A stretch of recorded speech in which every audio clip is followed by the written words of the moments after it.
y mi circunstancia.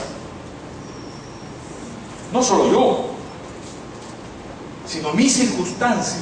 Somos producto de esa relación individuo-colectividad, esa circunstancia en la que nos hemos desarrollado y que hace que seamos como somos. ¿Por qué el chiclayano es así como es? ¿Por qué las chiclayanas son así como son, tan guapas? ¿Por qué? ¿Se parece el chiclayano, las chiclayanas se parecen, por ejemplo, a los arequipeños? ¿A los puneños? Son distintos. No digo que sean mejores o peores, por si acaso. Si hay algún chico, un arequipeño por acá que siempre protesta.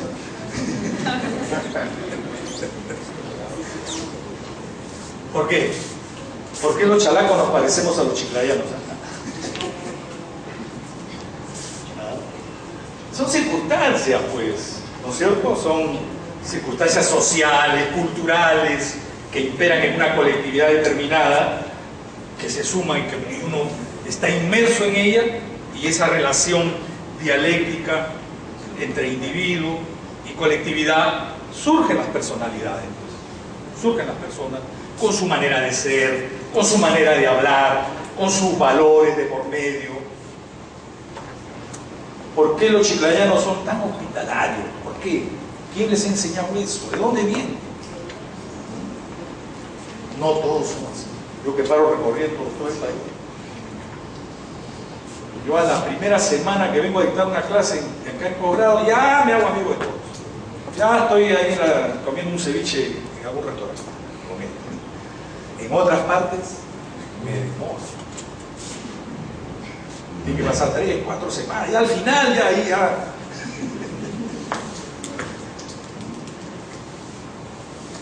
Entonces, pues,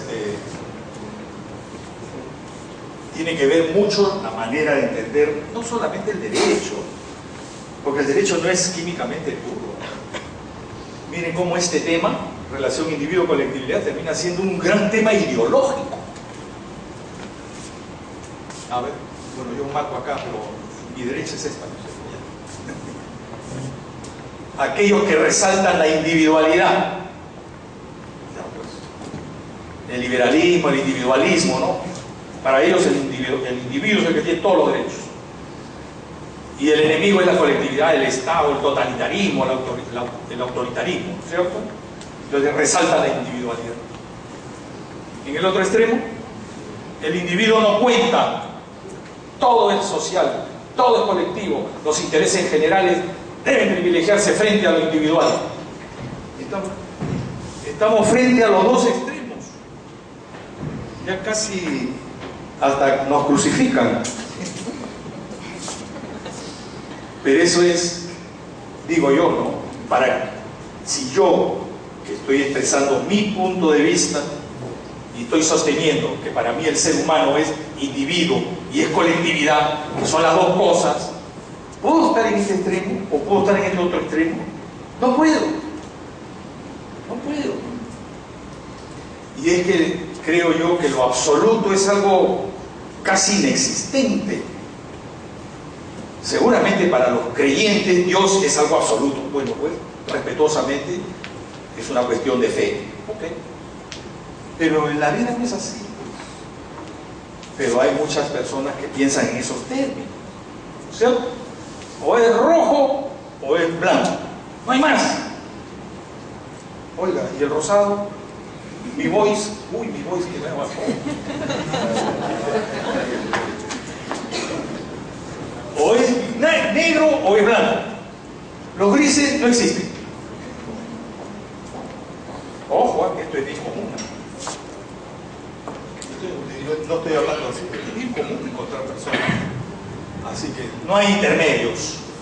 Lo intermedio es un signo de debilidad, de relativismo. No, a mí me viene con cosas, o así o así. Ya estoy escuchando a mi esposa.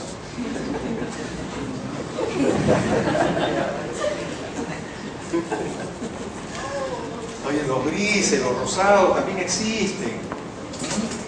Bueno, pues esa misma forma de entender la vida en general se traduce luego cuando vamos al derecho.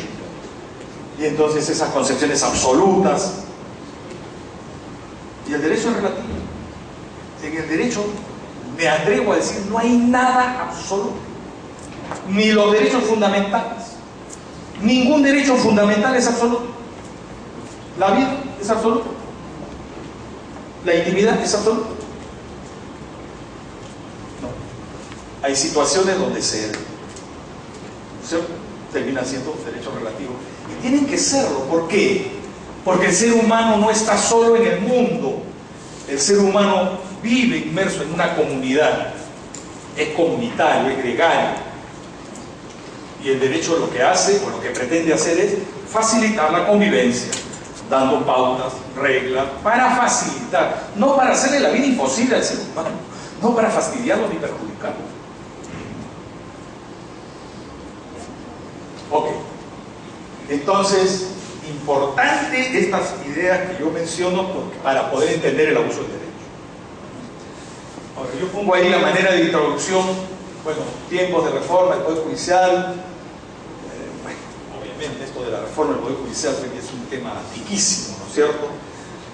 No vamos a insistir mayormente, solo a mí me queda una idea que la llevo ya de hace tiempo, ¿no? Cualquier reforma del Poder Judicial que se haga caerá así como un castillo de naipes si es que no atacamos el problema que viene de las facultades de derecho. Podemos mejorar la tecnología, podemos generar una buena infraestructura, podemos tener una academia ahí que haga un trabajo determinado, pero finalmente, ¿quiénes son el Poder Judicial? El factor humano, jueces, auxiliares de justicia, todo el factor humano. Y ese factor humano, ¿de dónde viene? ¿De dónde sale? Facultades de derecho. Entonces, una cosa es formar y otra cosa es corregir, como pretenden en la academia. Es mucho más difícil corregir, pues, ¿cierto? Entonces, facultades de derecho. Yo que recorro el país, ustedes pueden imaginarse facultades de derecho donde mi biblioteca personal es más grande. ¿Dónde leen? ¿Qué leen? ¿Cómo estudian esos alumnos? El derecho es, mire, cuando yo digo el derecho es argumentación, ¿qué es como, y cómo yo desarrollo mi argumentación? ¿Por qué un abogado es mejor que el otro? ¿Porque nació así, que tuvo la virtud de argumentar mejor? ¿Así? No. Es como el aviador. Más experimentado, mayor horas de vuelo, ¿no es cierto? En el caso del abogado, mejor argumentación, más horas de lectura.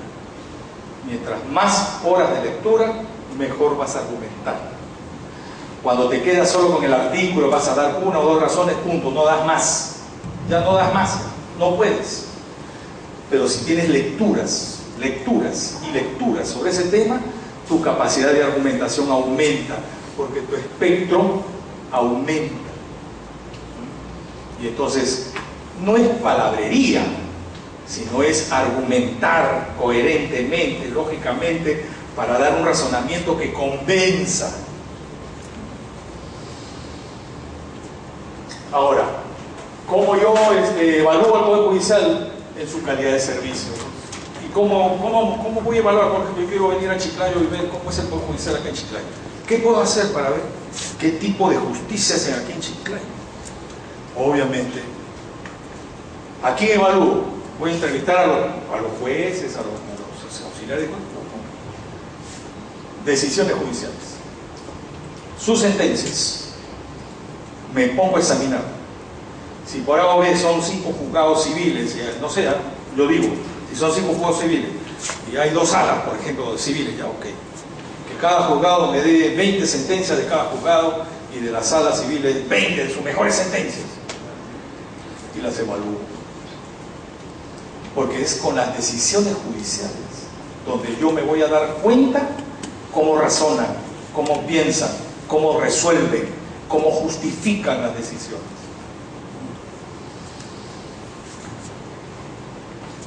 Ahora, soluciones razonables, socialmente aceptables y justas. Claro, ya les he dicho yo al comienzo que el tema de la interpretación es el gran tema, ¿no? Recasén Siches en su obra, en su libro de Tratado de Filosofía del Derecho, en el último capítulo trata sobre el tema de la interpretación, escrito en la década del 50, en la década del 50, o sea, hace ya más de 60 años. Y él cuestionaba, pues, la forma como razonan los abogados, cómo piensan los abogados, cuestionaba. Y era irónico. Y pone un ejemplo, que yo lo voy a sintetizar y resumir. Lo voy a simplificar. El ejemplo es el siguiente. En un parque público hay un letrero que dice: prohibida la entrada de perros. Bueno, viene un abogado con un loro, con un lorito ahí en el hombro, y quiere entrar. El guardián le objeta y le dice: señor, usted no puede entrar. ¿Pero por qué? Y le muestra la norma, pues. El abogado lee la norma: prohibida la entrada de perros. Oiga, le dice, ahí dice prohibida la entrada de perro. Perro es perro y este es un loro, por lo tanto entro. Típica interpretación abogadil, ¿no es cierto? La palabrita, la letrita, el punto y coma, ¿no? Típico. Se preguntó ese abogado: ¿cuál es el sentido de la norma? ¿Qué valores quiere proteger esa norma en esas circunstancias de ese parque público? Porque si él se preguntara cuál es el sentido de la norma y qué valores pretende proteger, obviamente va a ir más allá de la literalidad de la norma y se va a dar cuenta que la prohibición es muy escueta y que la prohibición debe alcanzar a todos los animales, buscando el sentido de la norma, los valores que pretende proteger esa norma, no la aplicación mecánica ni la interpretación meramente literal de la norma. Finalmente hay interpretaciones extensivas. Finalmente, miren, me voy a atrever a decir algo que es peligroso, pero finalmente lo digo. El legislador se equivocó, pues. ¿Se equivocó el legislador o los legisladores se equivocan? ¿O nosotros tenemos que seguir con los errores literales del legislador? Como si el legislador fuera, las normas dictadas por el legislador, como si fuese la Biblia. ¿El código es la Biblia? ¿El código es un acto de fe que tenemos que aplicar así literalmente y mecánicamente? No, por supuesto que no. Para eso es la jurisprudencia. La evolución natural del derecho debe ser a través de la jurisprudencia, porque la norma es un supuesto que se pone ahí con supuestos generales y pasan los años, las décadas, y el operador tiene que interpretar esa norma para aplicarla a un caso concreto, un caso que tiene supuestos específicos. Ya no son abstracciones, son realidades, y tiene que dar un resultado que sea razonable, socialmente aceptable y justo. Esa es la función que le compete al juez. Difícil. Por eso el derecho acá se gradúan, acá, cuando digo acá es en el Perú, se gradúan así con una facilidad. Cualquiera puede ser abogado. No hay mayores exigencias. O las exigencias son mínimas. Miren, si a mí me dan facultades para cerrar facultades de Derecho, en Lima, de las 20 que hay, yo cierro 10. En Lima, ¿cómo será a nivel nacional? Donde cada departamento tiene, no una, tiene 5 o 6 facultades de Derecho. Imagínate todo el Perú. Facultades de Derecho hay como panaderías. Tantos abogados necesitamos. Entonces es todo un problema, pues, ¿no? Y el origen, pues, como digo, está. Bueno, el tema de la interpretación, el razonamiento jurídico que ya está de por medio. Ahora bien, los casos de abuso del derecho. Hay dos casos. Antes de entrar en los aspectos teóricos, digamos, yo voy a poner dos casos. Dos casos. Y ustedes me van a decir si en los dos casos hay abuso del derecho, si en ninguno hay abuso del derecho, o si en uno sí y en el otro no. Ya ustedes verán. ¿Ok? A ver. El primer caso es... A ver, creo que ya está aprieta y va a salir.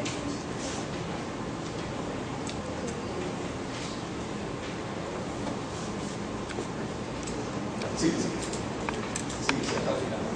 Ya, ahí. A ver, el primer caso, ahí está descrito, pero les voy a decir.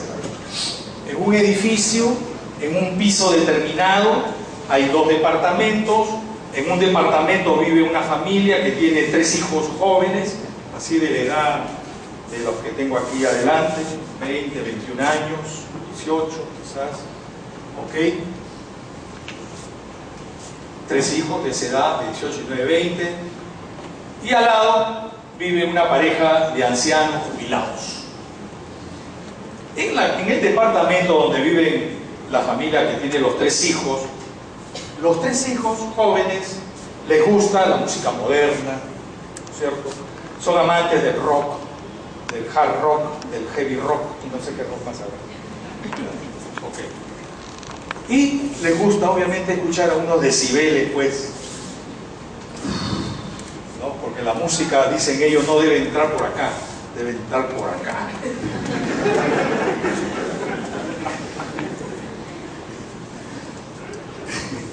Y entonces escuchan su música pues a unos decibeles altísimos. Y los ancianos que viven al lado, que son jubilados, cada vez que los jóvenes escuchan esa música, esos decibeles, es una tortura china para ellos.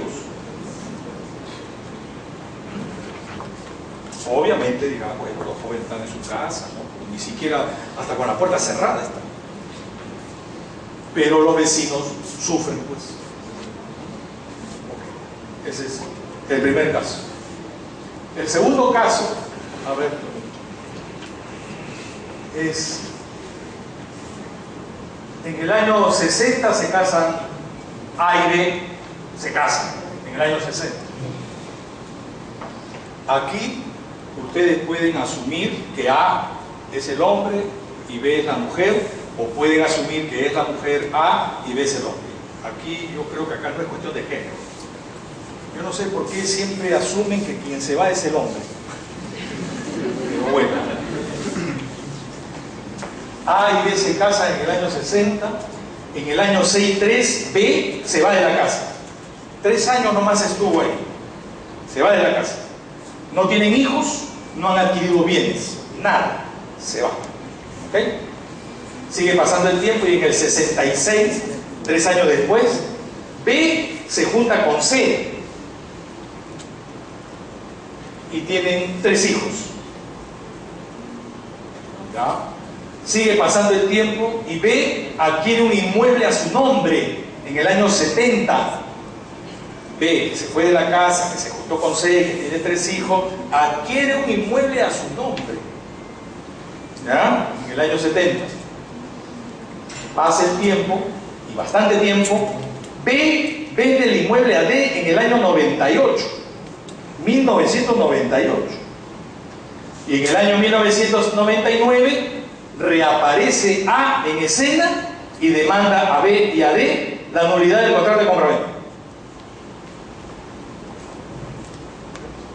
Obviamente B, cuando se va de la casa, se va, no se ha divorciado.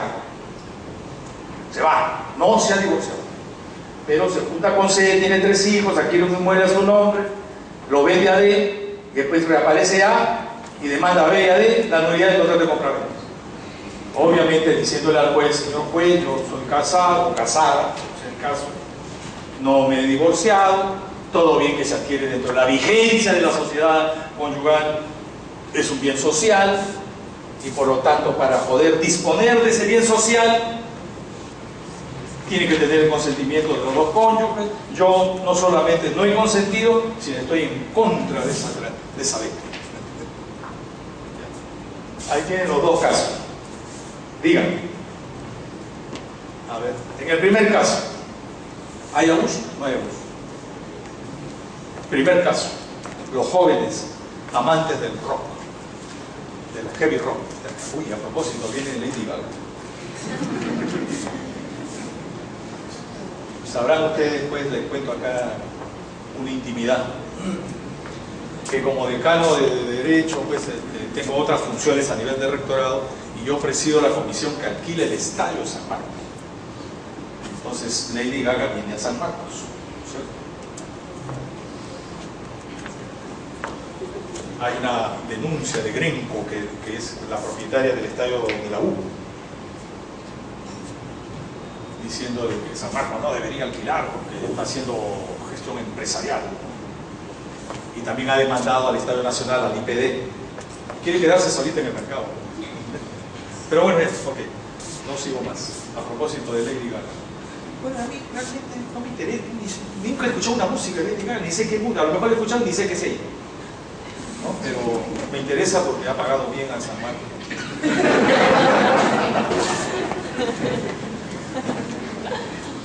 Ya, entonces, en el primer caso, ¿hay abuso del derecho o no?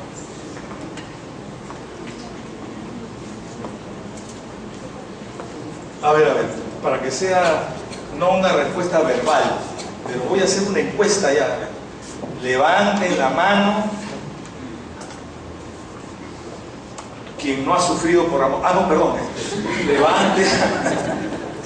Levanten la mano los que piensen que hay abuso del derecho en el primer caso. En el caso de los jóvenes con los ancianos. Ya. 1, 2, 3, 4, 5, 6, 7, 8, 9, 10, 11,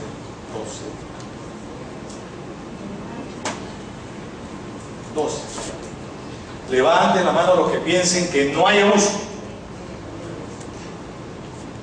1, 2, 3, 4. Obviamente los demás no saben, no opinan, no conocen. No, pues, pero quiero que se exprese. Así que esta encuesta fue como de 12 a 4, o sea, acá hay más de 50. Lo que piensen realmente. Vuelvo a hacer el planteamiento. Vuelvo a hacer la encuesta. ¿Hay abuso del derecho? Levanten la mano los que crean que hay abuso del derecho. A ver. 4, 5, 6, 7, 8, 9, 10, 11, 12, 13, 14, 15, 16, 17, 18, 30, 31, 32, 33, 34, 35, 36, 37, 38, 40. Tú también 41. Hay abuso, dice. Los que piensen que no hay abuso.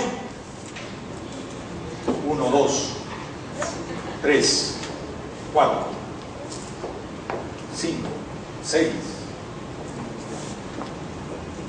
Entonces, a ver, alguien que levantó la mano y dijo que hay abuso. A ver, ¿por qué hay abuso? ¿Cuáles son los argumentos para decir hay abuso del derecho? ¿Por qué? Doctor, buenos días. Bueno, si bien las personas jóvenes... Habla como si estuviese secretario San Marcos. Sí, buenos días.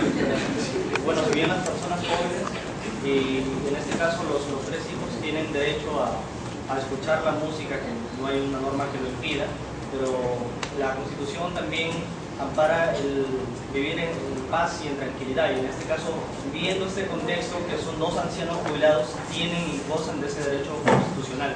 Entonces me parece que habría una suerte de ponderación, ¿no? Nadie impide que alguien escuche la música, pero eso también tiene que ser prudente con las personas y con el... O sea, tú dirías que tienen un derecho, solo que en el ejercicio de ese derecho se están extralimitando. ¿Cierto? Ya, ok. Los que piensen que no hay abuso. A ver, ¿quién dice? ¿Quién? Por aquí. A ver, ¿por qué? ¿Por qué no hay abuso? Bueno, se supone que si conceptualizamos el abuso del derecho en principio es lícito, pero existe una laguna por la cual ese hecho se vuelve no lícito. Entonces, bueno, no sé hasta qué punto estaré bien, pero en cuanto a la música, en cuanto a los decibeles, existe una norma administrativa que sanciona.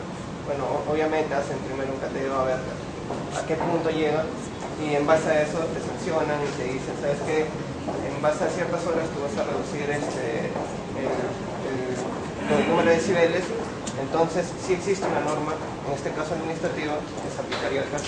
O sea, tú dirías, no hay abuso, pero tampoco significa que esté bien la conducta de los jóvenes. Bueno, aquí va a depender de lo que nosotros entendamos por abuso del derecho.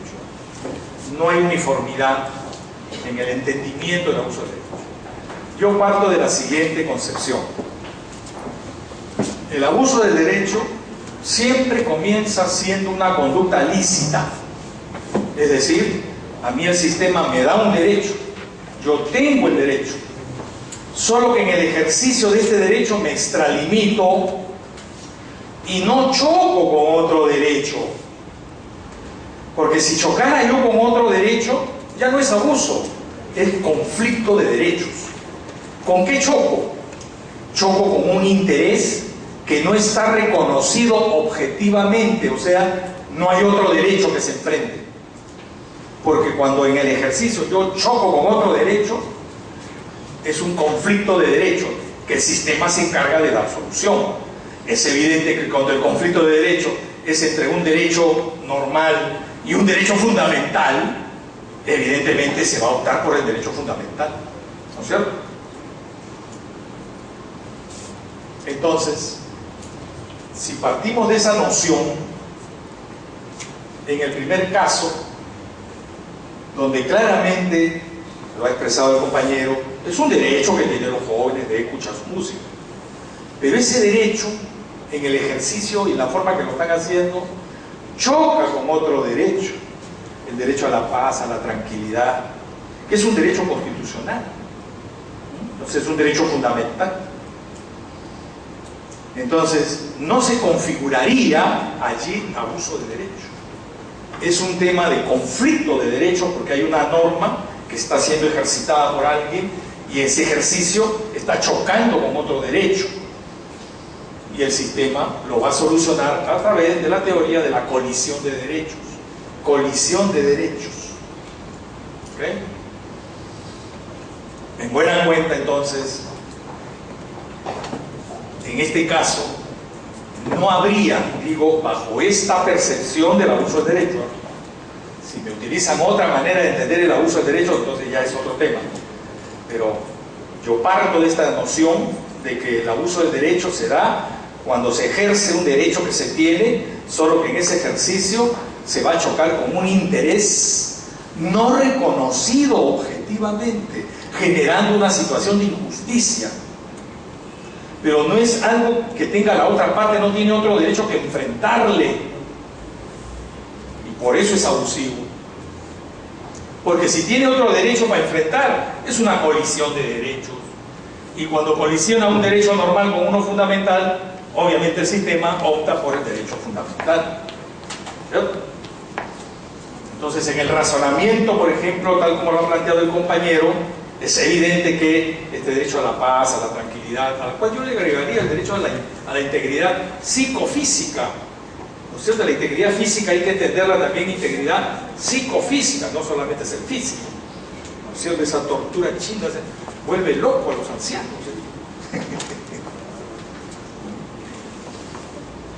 Entonces, para esta manera de ver el abuso del derecho, digo, el primer caso no sería abuso, sería un conflicto de derechos, colisión de derechos. Y el segundo caso, por ejemplo, si yo fuese abogado de A, yo diría, señor juez, A contrajo matrimonio con B en el año 60. B es el que se ha ido, hizo abandono del hogar, pero no nos hemos divorciado. Por lo tanto, sigue vigente la sociedad conyugal. Artículo tal del Código Civil. Resulta que B ha adquirido un bien y conforme al artículo tal del Código Civil, ese bien es un bien social porque la sociedad no se ha disuelto. Y conforme al artículo tal, siendo un bien social, para su disposición tiene que tener el consentimiento de ambos. Y yo no he prestado, o mi cliente no ha prestado consentimiento. Por lo tanto, nulo el acto jurídico. Bueno, sobre esto, si es nulo, es anulable, o si es rescindible, bueno, ese es otro tema. A ver, pregúntenselo al doctor Aníbal Torres, que creo que viene la próxima semana. Claro, el doctor Aníbal va a decir que es nulo. Yo pienso que es anulable. La Corte Suprema piensa que es nulo. La venta de que hace un solo cónyuge de un bien y el otro no participa, dicen que es nulo. para mí es anulable, porque puede ser ratificado. Así, simplemente con eso. Puede ser ratificado. Y un acto jurídico nulo no puede ser ratificado bajo ningún aspecto, porque es nulo, pues nació nulo y ahí está. Nadie lo revive. ¿Cierto? Pero ese es otro tema. Aquí.